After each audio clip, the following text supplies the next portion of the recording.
तो फाइनली भाई लोग खेसारी लाल यादव के एक और ही ब्लास्ट मस्त खतरनाक महा खतरनाक गाना रिलीज के जा रहा बा। जाना गाने के टाइटल बा पलंग के ड्राइवर। और भाई लोग पलंग के ड्राइवर गाना तो लोग सोचत रहे कि हाँ खेसारी लाल यादव के बर्थडे के दिन रिलीज हुई या बाद में रिलीज हुई। तो पूरा फुल जानकारी मिली और गाना के लिखले बा के म्यूजिक दिले बा और गाना कब तक ले रिलीज करल जाता कमना चैनल से आवता पूरा फुल जानकारी मिली। तो लोग के ई वाला वीडियो में तो लोग ई वाला वीडियो के शुरू से लेकर लास्ट तक देख लेंगे। बाकी अब तक हमारे चैनल के सब्सक्राइब नहीं कर लेंगे तो अभी सब्सक्राइब करके हमसे जुड़ चलेंगे। तो भाई लोग तो लोग के सबसे पहले बता दी कि हाँ पलंग के ड्राइवर गाना के लिखले के बता गाना के लिखले बड़ा निक्की निहाल। अरे हम बोले गाना के लिखले बड़ा निक्की निहाल और बोले गाना बहुत ही बेस्ट बा। और बोले निक्की निहाल जो बड़ा बहुत ही बेस्ट गाना लिखलन, बहुत ही झकास गाना लिखलन। उनकर लिखल हुआ गाना मार्केट में ज़्यादातर हिट होकेला। बाकी तो लोग के वाला गाना म्यूजिक सुने के मिली प्रियांशु सिंह के। अरे मान लो पौने सिंह के म्यूजिक डायरेक्टर यानी प्रियांशु सिंह के वाला गाना में तो लोग के म्यूजिक सुने के मिली और म्यूजिक भी बहुत ही खतरनाक हुई। अरे मतलब प्रियांशु सिंह जब म्यूजिक दिल बन तो म्यूजिक भी बहुत ही खतरनाक मस्त हुई।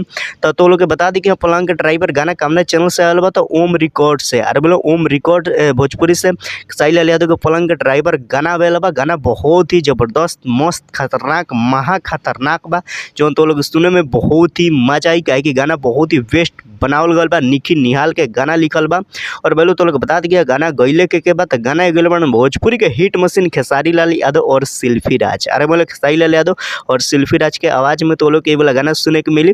बाकी भाई लोग कितना हमदी के डाउट बा कि खेसारी लाल यादव के वाला जौन गाना बताओ बर्थडे के दिने रिलीज हुई या ओकरा बाद बर्थडे के बाद खेसारी लाल यादव गाना रिलीज हुई। तो भाई लोग अभी तक ले तो कोनो ऑफिशियल जानकारी नहीं मिलल, लेकिन हमरा जहाँ तक लागत है खेसारी लाल यादव के पलंग के ड्राइवर जौन गाना बताओ बर्थडे के दिने ही रिलीज करल जाए।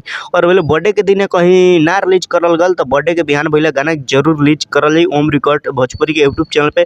तो लोग गाना के मिस मत कर लें, गाना के जरूर सुन लें काहे कि गाना बहुत ही बेस्ट हो गया बा। बाकी तो लोग बता दी कि वीडियो फॉर्मेट में तो लोग के देखे के मिले तो वीडियो में तो लोग देखे के मिले अपन ट्रेंडिंग स्टार। अरे अपन खेसारी भैया और पारुल यादव खेसारी लाल यादव और पारुल यादव के साथ गाना वीडियो शूट करल गल बा। बहुत ही बेस्ट खतरनाक महा खतरनाक बा। बाकी भाई लोग खेसारी लाल यादव के बर्थडे बा तो लोग कमेंट पे पूरा बर्थडे हैप्पी बर्थडे खेसारी भैया से पूरा भर दलगिन काहे कि जलवा जारी बा काहे कि खेसारी लाल यादव ट्रेंडिंग स्टार के बर्थडे बा। तो लोग कमेंट में हैप्पी बर्थडे जरूर लिख लेंगे हैप्पी बर्थडे खेसारी भैया।